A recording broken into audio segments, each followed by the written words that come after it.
Mark was already on his third explanation of why I wasn't built for the corporate world, and he hadn't even finished his steak. We were at the dining table in our townhouse in Beacon Hill, the one with the exposed brick wall he loved showing off to his partners from the firm, and he was doing the thing he did at least twice a month, turning his crystal whiskey glass in slow half circles while he talked, like the rotation helped him think. It was baccarat. He'd bought a set of 6 for our 5th anniversary, told me they were an investment in good taste, and somehow that one glass had become the metronome of every conversation where he explained my own career to me. "Ev, I'm not saying this to hurt you," he said, the way he always said it right before something was about to hurt me. "I'm saying it because I love you. The director track at your company, it's a beautiful idea. But you know what it actually is? It's 80-hour weeks, it's board politics, it's people who'll eat you alive in a room and smile while they do it. You came home crying after the Whitfield account. Crying, Ev. That's not a personality flaw. It's just information. It's telling you something about what you're built for." I had not cried after the Whitfield account. I had been frustrated for 40 minutes, and then I had fixed the deliverable and sent it at 11 p.m. and gone to sleep. But somewhere in the retelling, over the years, frustrated for 40 minutes had become crying, because crying fit the story he needed to tell about me, and frustrated then competent did not. I was 32. Evelyn Sutherland, on every badge, every email signature, every conference name tag for 6 years. I'd taken his name in the 2nd year of our marriage, mostly because he'd seemed so genuinely pleased by it. I had been a senior product manager at a mid-sized fintech company in Boston for 4 years, and for 2 of those years, I had quietly wanted the director of product role the way you want something you've stopped saying out loud. Mark knew this. Mark had known this since our 2nd date, when I told him over oysters at Neptune that my 5-year plan had numbers attached to it, and he laughed, a warm laugh, an admiring laugh, the kind of laugh that made me feel like the most interesting woman in the room. That laugh had taken 6 years to curdle into something else. Something that sounded almost the same, but meant the opposite. "I just think," he continued, setting the glass down with the specific click of expensive crystal on a placemat, "that you'd be happier if you stopped trying to prove something to people who don't even see you. Stay where you are. You're respected. You're comfortable. Why detonate that for a title?" I want to tell you that in that moment I saw him clearly, that some alarm went off and I understood I was being handled. But that's not how it works when it's been happening for years. By that point, the handling didn't feel like handling. It felt like care. He always sounded so reasonable. He never raised his voice. He never called me stupid. He called me sensitive and soft and not built for the big leagues, in a tone so gentle it took me years to notice that gentle and respectful are not the same thing. I said, "Okay, Mark," and I cleared the plates, and he went back to scrolling something on his phone with the particular satisfaction of a man who believes he has just done something kind. That was a Tuesday. I want you to remember that Tuesday, because it's the version of me that existed before I found out what my husband had actually been doing for the last year and a half. That version of me thought he was overprotective, nothing more. That version of me had no idea she was already living in a cage he had built for her, one polished bar at a time, and calling it a marriage. The cage had a door, and I found it completely by accident, on a Saturday morning in March, because Mark forgot his iPad on the kitchen counter when he left for golf with his usual foursome from the firm, Doug, Hutch, and a man named Pierce who I'd always found vaguely repulsive in a way I couldn't articulate, the way you sense a structural problem in a house before you find the crack in the foundation. I wasn't snooping. I want to be precise about that, because precision matters to me, and it mattered even more after that day. I was wiping down the counter and the iPad screen lit up on its own, a Slack notification, the little gray preview banner that shows the first line of a message whether you want to see it or not. It was from someone named Greg Holloway, and the preview read, "LOL, yeah, no problem. Glad I could help out back then." Help out with what? That was the question that made me pick up the iPad instead of putting it down, because Mark didn't do favors for people named Greg Holloway who I'd never heard of in 6 years of marriage. Mark did favors for people who could do something for him in return. That was not a cruel observation. That was just an accurate one, and I'd known it about him for a long time without letting myself think it in full sentences. The iPad wasn't locked because Mark had never imagined a version of his life where I'd want to look. That, in retrospect, was its own kind of insult, not that he had secrets, but that he was so confident I'd never go looking for them. I scrolled up. It took 11 minutes to read the whole thread because I kept stopping, going back, rereading lines to make sure I hadn't misunderstood the plain English in front of me. 11 minutes is not very long. It is long enough to end a 6-year marriage. Here is what the thread said, in sum, and I'm going to give you the important pieces almost exactly as they appeared, because I read this screen so many times in the months that followed that I could probably draw it from memory. 8 months earlier, a recruiter from Google had reached out to me on LinkedIn about a senior product lead role on their cloud infrastructure team. I had mentioned this to Mark over dinner, casually, the way you mention something you're not sure you'll pursue.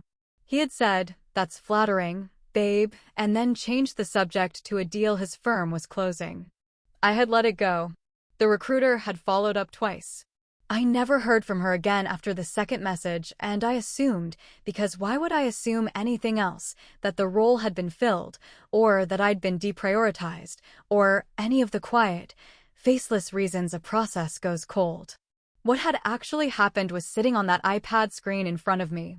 Greg Holloway, it turned out, was a managing director at a firm that did business with Google's corporate finance arm, and Mark had reached him through an industry contact specifically to do a friend a solid, his words, not mine, sitting right there in blue text on a gray bubble.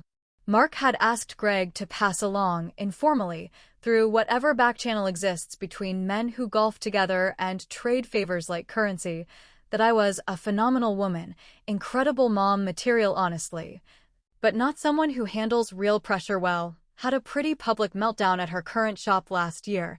Nothing dramatic, just, not Google caliber resilience. I had never had a meltdown at my current shop. There had been no meltdown, public or private, dramatic or otherwise, in the entire 4 years I had worked there. He had invented it. He had invented a professional crisis for me, retroactively, as a tool, and shipped it through a back channel to kill an opportunity one didn't even know was already dying. And then, 6 lines down, the message that I still see when I close my eyes some nights, sent the same week the recruiter had gone quiet. Promised her a trip to Bali to take her mind off the whole thing. Family management crisis successfully contained, okay hand. There was an emoji. He had used an emoji. We had gone to Bali in October. I remembered the trip specifically because it had felt, at the time, like one of the most romantic things he'd ever done, spontaneous, generous, completely unprompted. He'd booked a villa with a private pool above the rice terraces in Ubud, and on the second night he'd told me, holding my hand across a candlelit table, that he just wanted me to remember what actually matters while I was going through a hard professional season. I had cried that night, good tears, grateful tears, and thanked him for being the kind of husband who noticed when I needed to be taken care of. He had not noticed I needed to be taken care of. He had needed me distracted while the wound he'd created finished healing into something I'd never think to question. The trip wasn't a gift. It was a sedative. I sat down on the kitchen stool with the iPad still in my hands, and I did not cry. I want to be honest with you about that, because crying would be the expected response, the response that makes for a tidier scene, and it is not what happened. What happened is that I felt something very specific and very physical, a kind of total stillness, like the moment right before a car accident when time seems to slow down and you can suddenly see every detail of the windshield in front of you with total clarity. I noticed the small chip in the iPad's case from when he dropped it skiing in Vermont 2 winters ago. I noticed that the kitchen smelled like the coffee I'd made at 7 that morning. I noticed that my hands were completely steady. I took 11 screenshots. I airdropped them to my own phone, then to my personal email. Then, because I have always been the kind of person who plans 3 steps ahead even when I don't yet know what the plan is, to a flash drive I bought that same afternoon at the CVS on Charles Street, paying in cash, which felt at the time like an oddly dramatic gesture, and later felt like the single smartest thing I did in the entire story. Then I put the iPad back exactly where it had been, screen facing down the way he always left it, and I went upstairs and took a shower and got dressed for the day like nothing in my life had changed, when in fact everything had. Mark came home from golf at 4, smelling like sunscreen and the particular smugness of a man who'd shot well, and he kissed my forehead and asked what was for dinner, and I said I was thinking about doing the salmon, and that was the entire conversation. He had no idea. He genuinely had no idea that the woman handing him a glass of Pinot Grigio that evening had just spent 6 hours rebuilding, brick by brick, the entire architecture of her marriage in her head, and had concluded that there was no version of this house that was safe to live in anymore. I didn't tell him. I want to be very clear about that, because it's the part of the story that some people struggle with the most. I did not confront him. I did not throw the iPad at his head, although there were several minutes that afternoon when I genuinely considered it. I made a different decision, a colder one, and it took 5 months to execute, and I have never once regretted the patience it required. There's a particular kind of quiet that men like Mark never learn to hear, because they've spent their entire lives being the loudest, most reasonable voice in every room they walk into.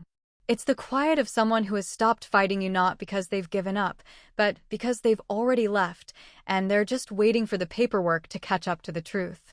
For the next 5 months, I told Mark I was taking up Pilates 3 evenings a week at a studio in the South End. This was not, strictly speaking, a lie. I did go to a studio, twice, in the beginning, to make the story plausible if he ever checked my location, though he never did, because checking would have meant suspecting. And suspecting was not a posture available to a man who believed, in his bones, that he had already won. What I actually did with those evenings was interview. It started with a phone call I made from my car in the parking garage under my office building to a woman named Renata Cho, who I'd met 4 years earlier at a product conference in Austin and who had since become a vice president of product at one of Boston's largest enterprise software companies, a direct, named competitor of the firm Mark worked for, which mattered enormously to me, though I didn't fully understand why it mattered until much later. Renata remembered me. Renata, it turned out, had also heard a version of the not Google caliber resilience, rumor secondhand, through an entirely separate industry-backed channel, and had simply assumed it was true. The way reputational sediment settles into fact when nobody bothers to check the source. I told her the truth. Not all of it, not yet, not the Bali villa, not the emoji, but enough. I told her that a rumor about my professional stability had been manufactured and circulated by someone close to me, and that I would very much like the opportunity to demonstrate, in person, across however many rounds of interviews her company required, that the rumor was false. Renata's company was hiring for a vice president of product role, 2 levels above my current title, reporting directly to the chief product officer. I went through 6 rounds. A panel interview. A case study presentation I built over 4 consecutive weekends at my kitchen table, while Mark assumed I was meal prepping for the week. I actually did meal prep, simultaneously, because I have never once in my life let one priority cannibalize another. A final round with the CEO himself, a man named Chris Okafor, who had built the company from a Y Combinator batch into a 4,000-person enterprise software firm, and who asked me, point blank, in our 40-minute conversation, why I wanted to leave a company where I was, by every external measure, thriving. I told him the truth. The whole truth that time. I told him about the rumor, and I told him who had started it, and I told him why, and I watched his face do something very specific, not shock exactly, but the recalibration of a man who has just been handed a data point that reorganizes everything around it. He said, "That's not a rumor problem. That's a husband problem," and then he said, "We'll have an offer to you within the week," and he was right on both counts. While I was doing this, I was also doing 3 other things on 3 separate, deliberately uncoordinated tracks, because the entire architecture of my plan rested on Mark never seeing the whole shape of it until it was finished. The first was financial. I opened an individual account at a bank in Delaware, not because Delaware has some magic legal property, but because it was simply not a bank either of us had ever used, which meant there was 0 chance of Mark stumbling onto a statement. I moved my bonus from that year into it in increments small enough not to trigger any joint account notification threshold, a detail I'd learned from an hour of quiet research that felt, at the time, faintly absurd. A grown woman Googling how to hide money from husband at 1 a.m. with the brightness turned all the way down on her phone. It did not feel absurd in retrospect. It felt like the single most adult thing I had ever done. The second was legal. I hired a divorce attorney named Patricia Levesque, a woman in her late 50s with a corner office on State Street and a reputation, according to 3 separate people I quietly asked, for being the person you hire when you intend to win, not just to leave. Patricia's first question to me was not about feelings. It was about assets, the townhouse, which was titled in both our names, but which I had contributed 40% of the down payment to from a signing bonus at my previous job. A fact I had documentation for because I have never in my life thrown away a bank statement. We built a case, slowly, over 4 months, for an equitable division that reflected the actual math of our marriage rather than the story Mark would have told a judge, which I had no doubt would have cast himself as the primary architect of every dollar we'd ever earned together. The third track was the one that took the most nerve, and the one I'm least going to apologize for, ever, to anyone. Mark's firm, a respected, old-line investment bank with a name you've definitely heard of, though I'm not going to give it to you here, had, like every firm of its size, a compliance department and an anonymous internal ethics hotline that almost nobody used. Because almost nobody at a firm like that believes the hotline actually does anything. I had heard Mark joke about it once, years earlier, at a dinner party, calling it the suggestion box nobody checks. I checked it. I'm not going to detail every specific allegation I raised, partly because some of it involved information that wasn't mine to fully disclose and partly because the firm's own investigation, once it started, found things I hadn't even known to look for. A pattern, it turned out, not an isolated incident. What I will tell you is that I had, over 6 years of marriage, absorbed an enormous amount of incidental knowledge about how Mark structured certain client relationships, the kind of knowledge a spouse accumulates without ever meaning to, just from being present at the right dinners and overhearing the right phone calls. I compiled what I knew, factually, without embellishment, and I submitted it through the anonymous channel using a secure email address I'd created specifically for this purpose, one that traced to nothing and no one. I did not know, when I submitted it, exactly how long the investigation would take, or what it would find, or whether it would find anything at all. I knew only that I had given the truth somewhere to land, and that the truth, once it lands somewhere official, has a way of finishing what it started without any further help from the person who delivered it. Mark, throughout all of this, noticed almost nothing, which tells you something important about what 6 years of being condescended to does to a person's visibility. He noticed I'd stopped asking him to review my quarterly self-assessments before I submitted them to my manager, a ritual I'd maintained for years, handing him my laptop and watching him mark up my own professional accomplishments in red, suggesting I toned down language he found a little aggressive for a woman in your position, a phrase he used so often I'd stopped hearing it as strange. "You haven't asked me to look at your review in months," he said one night in July, mildly curious, the way you'd notice a houseplant had stopped needing water. "I handled it myself, babe," I said, closing my MacBook Air with the soft, specific click it makes, the same click his Baccarat glass made on the placemat, though I don't think either of us noticed the symmetry at the time. "Go relax." He took that as a compliment to his earlier coaching, proof that his years of editing had finally taught me how to write about myself appropriately. He had no idea he was looking at a woman who had, for weeks earlier, walked Renata Cho's CEO through a 40-minute strategic case study with 0 notes and a confidence she had built entirely without his red pen, and who had received, 3 days before this exact conversation, a verbal offer for a vice president title with a base salary 40% higher than her current one. I said nothing. I poured him another glass of Pinot, and I went to bed early, and I lay there in the dark next to a man who believed, with total sincerity, that the quiet woman beside him had finally settled into the smaller life he'd designed for her. He had no idea the quiet wasn't surrender. The quiet was a countdown. The charity gala was held on the third Friday of November at the Boston Harbor Hotel, in the ballroom with the floor-to-ceiling windows that look out over the water. The same ballroom where Mark's firm held its annual benefit for a children's literacy nonprofit, an event I had attended 5 years running, always in a dress he'd subtly steered me toward, always seated at a table positioned for maximum visibility to the partners. This year was different, though Mark didn't know it yet. This year, Mark believed, because his managing partner had told him, in confidence, 3 weeks earlier, that the gala would double as the announcement of his promotion to senior partner, a position he had wanted since the day I met him. The kind of title that comes with a name on the letterhead and a parking spot closer to the elevator.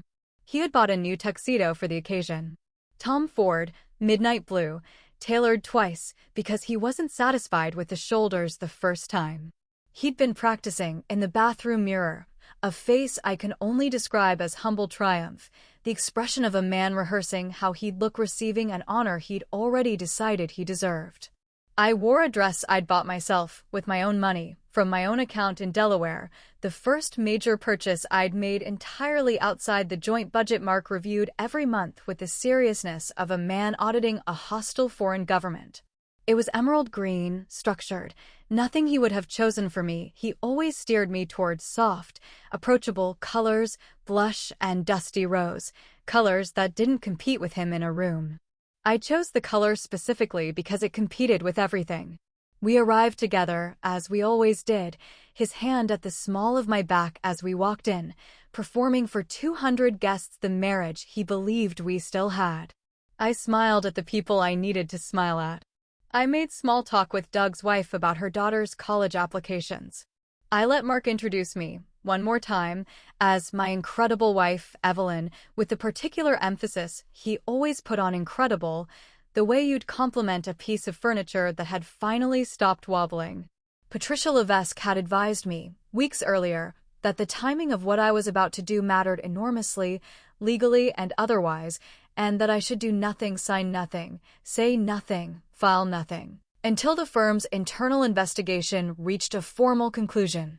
I had received that conclusion 4 days before the gala, in a sealed letter delivered to my Delaware-based attorney rather than to our shared home address, a small logistical choice that had taken considerable effort and that I would, looking back, make again in a heartbeat. The investigation had found exactly what I expected it to find, and more. A pattern of improperly disclosed client information used to benefit Mark's personal network. 2 instances of what the firm's compliance team termed material conflicts of interest connected to deals he'd personally championed. None of it, I want to be honest, originated entirely from what I'd submitted. My report had simply been the loose thread compliance pulled, and once they started pulling, an entire structure he'd built over years began coming apart in their hands, independent of anything further I did. The firm's managing partner, a silver-haired man named Walter Briggs, who Mark had described to me multiple times as basically a second father, had decided, and I learned this only the next morning from Mark's own shattered retelling, that the cleanest, most controlled way to handle the termination, given the optics of an internal investigation breaking right as a major promotion was set to be announced publicly, was to do it immediately, in person, in a setting where the firm's leadership controlled exactly when and how the news became public, rather than risk a leak in the days following the gala. So at 9:40 p.m., after the keynote remarks about the literacy nonprofit's impact in underfunded school districts, after the silent auction had closed and the waitstaff had started clearing the dessert plates, Walter Briggs walked to the small stage at the front of the ballroom, took the microphone from the event MC with the easy authority of a man who owned the room, and said the words that ended my marriage in front of 200 witnesses, none of whom, including, for one final, glorious moment, Mark himself had any idea it was coming. Before we close out tonight, Walter said, I want to address something directly, because I believe in transparency with this community, and because some of you will hear about this regardless, and I'd rather you hear it accurately from me tonight.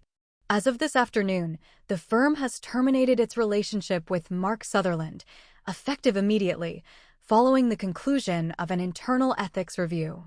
I won't discuss specifics out of respect for the process, but I will say that the values this firm holds itself to are not negotiable, regardless of tenure or relationships. And tonight's announcement regarding the new senior partner cohort will not include his name. I was standing 11 feet from Mark when Walter said this. I have never forgotten the exact distance, because I counted the floor tiles between us without meaning to, the way you count something with your eyes when your brain needs somewhere safe to go. Mark's face did not collapse immediately.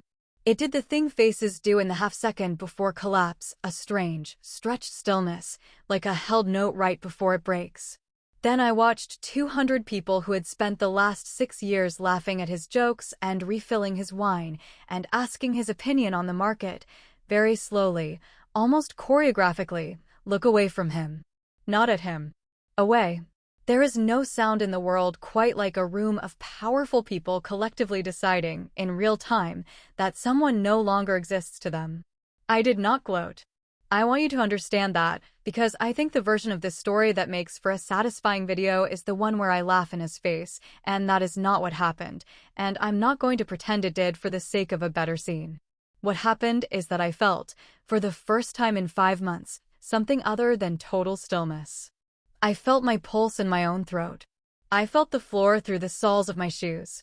And then, because the universe occasionally has a sense of timing that feels almost unfair in its precision, Walter Briggs stepped back from the microphone and Chris Okafor, who had been seated, by complete coincidence, at a table near the stage as a donor and longtime supporter of the literacy nonprofit, and who had no idea Walter was about to make that announcement, any more than I did, walked up to take the microphone for the next item on the program, which had been scheduled weeks in advance, entirely unrelated to anything happening to Mark. On a different note, Chris said, and I watched him glance at me across the room, the smallest flicker of recognition. I want to take a moment to welcome someone to the Boston tech community properly. Some of you know her work already.